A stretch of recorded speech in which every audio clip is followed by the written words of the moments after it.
Я спустилась в одну область человеческого сознания, а следовательно и своего тела. Никогда мне не приходилось видеть ничего более трусливого, слабого, жалкого. Это, видимо, часть клеток или сознания клеток, живущих в постоянных опасениях, страхах и тревоге. И это действительно ужасно. Так вот, о чем она говорит? Она говорит об одной вещи, очень закономерной вещи. Поднявшись в своем индивидуальном сознании высоко-высоко над обычным сознанием, она опустилась, и мы должны опуститься, будем, следуя по пути сознательной эволюции, в подсознательные регионы нашего физического тела, где таятся опасения, страхи, все тревоги, вот то, что вызывает в нас непроизвольную внутреннюю дрожь. Бывают у вас ситуации вот внутренних каких-то страхов, совершенно необъяснимых? Есть такое? Замечаете? Бывает, да, такие состояния? Ничем не объяснимая внутренняя тревога, какие-то страхи, и ничем они не развеиваются. То есть это то, что в нашем глубинном подсознании существует как след нашей животной эволюции, потому что животная клетка росла и развивалась в условиях, где были постоянные опасности, ей надо было выживать, бороться с внешней средой, размножаться и кушать. В нас это есть? А? Боремся мы с внешней средой, с опасениями, с всякими, так сказать, вещами. Размножаться хотим, кушать хотим. Вот императивы поведения животной клетки. В человеке они блестяще представлены, в подсознании человеческом. И вот там все эти тревоги, там все эти беды, там все эти предвидения кажущихся несчастий, что там что нас ждет. А ждет нас, ну, в общем-то, если мы из прошлого как бы делаем выводы, в прошлом ничего хорошего не было, да? Ну, вообще-то, вы понимаете, о чем идет речь. Значит, и будущее, оно тоже нерадужное, потому что прошлое у нас вот такое, в постоянных тревогах и страхах. Поэтому человек просто сидит в этой тюрьме страхов, в клетке опасений.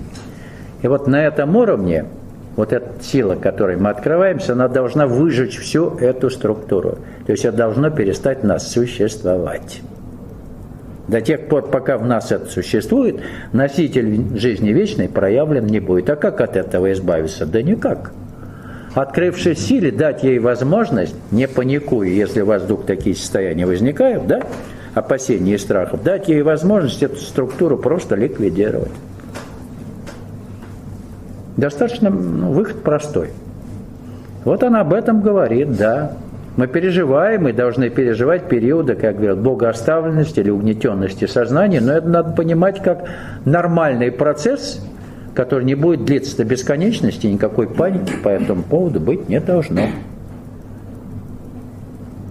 Вообще-то мы поднимаемся то вверх, то вниз. Иногда нам замечательно хорошо, потом плохо, потом совсем хорошо, потом совсем плохо. Вот по этой синусоиде мы должны с вами пройти. Какое-то время это будет, законом.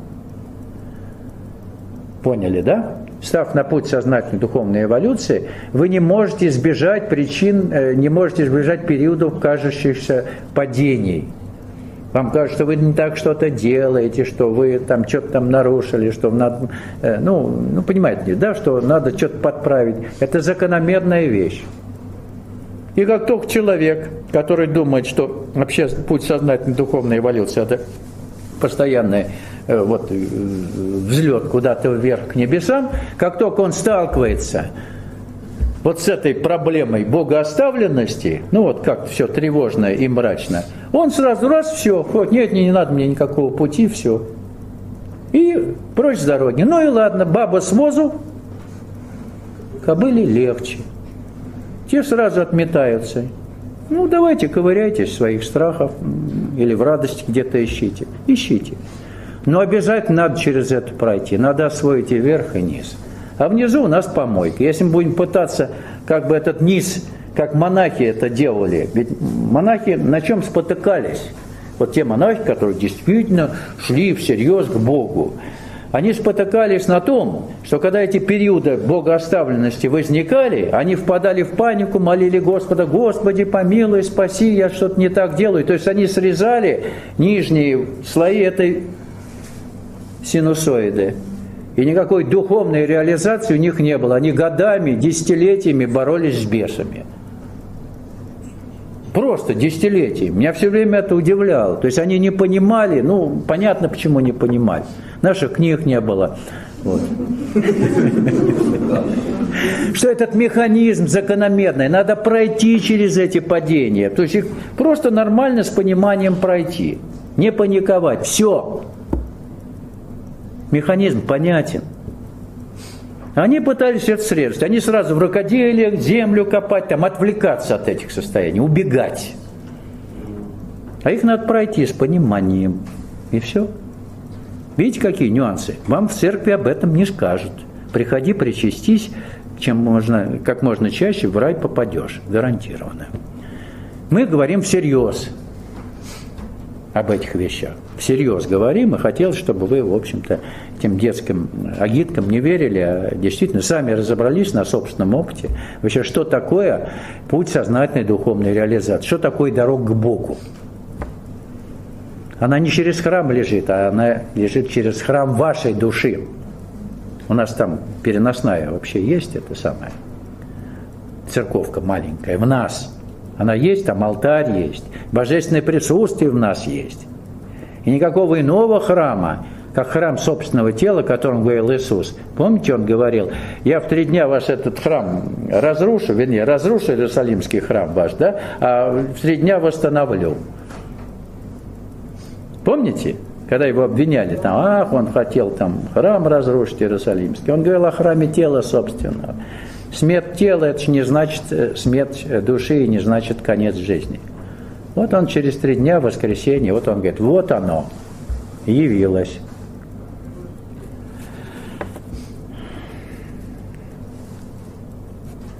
Так что те пораженческие структуры, которые заложены в наших животных клетках, в нашем животном подсознании, они должны быть уничтожены, они должны сгореть, они должны перестать существовать.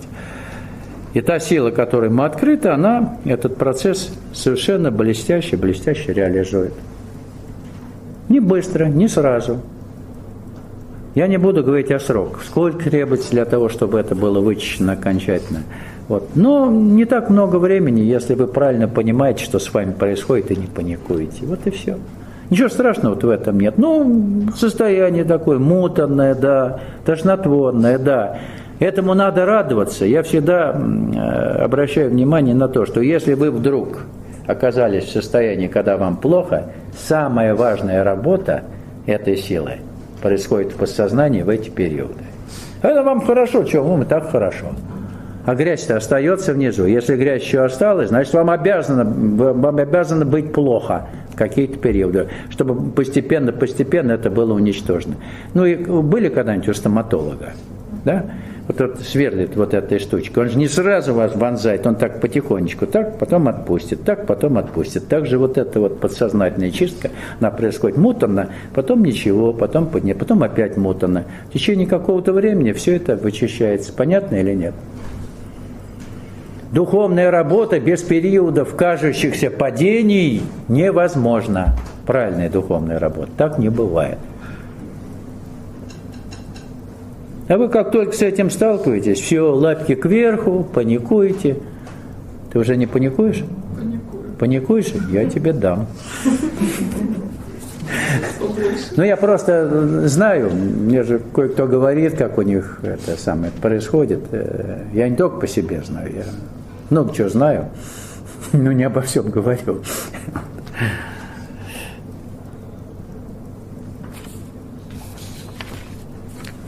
И дальше она говорит, и мы носим это в себе, мы не замечаем ее, эту область, она находится на грани подсознания, потому что сознание начеку и не позволяет нам поддаться страхам, но они способны вызвать болезнь в один миг. Я заметила по себе, что кое-какие полностью излеченные болезни к нам возвращаются, они были излечены, а тут начинается все сначала.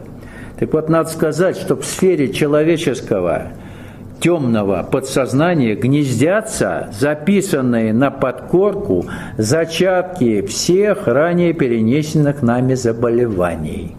Как бы записано, как в компьютере, да, в памяти компьютера. подкорке это записывается. Вот. И они только ждут удобного момента, чтобы проявиться вновь. Как только мы засомневались, как только какой-то маленький симптомчик в нас проявился ранее перенесенной болезни, мы уже почти больны.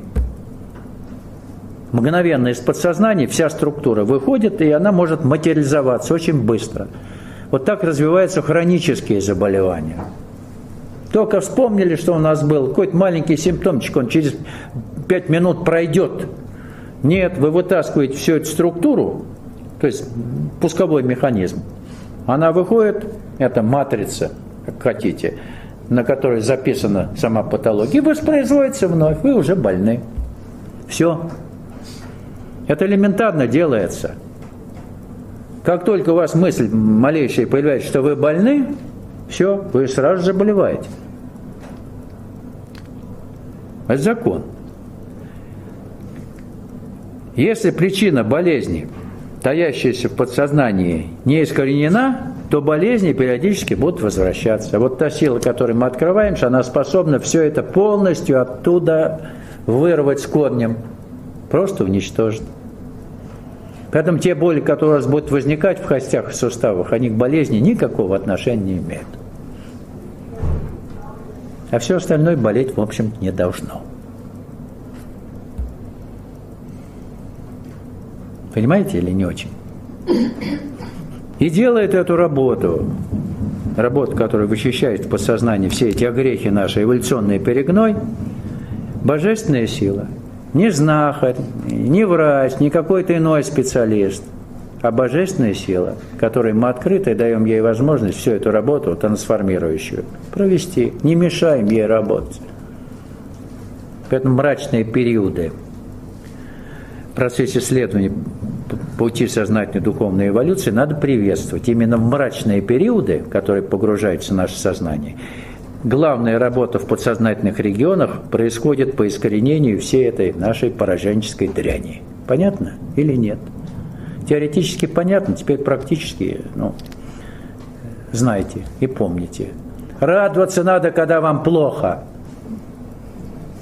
Вроде плохо. На самом деле самая главная работа идет в эти периоды. Я не шучу. Это так. Вот через это надо пройти с пониманием. То есть, получив правильное духовное просвещение, вы уже во всеоружии.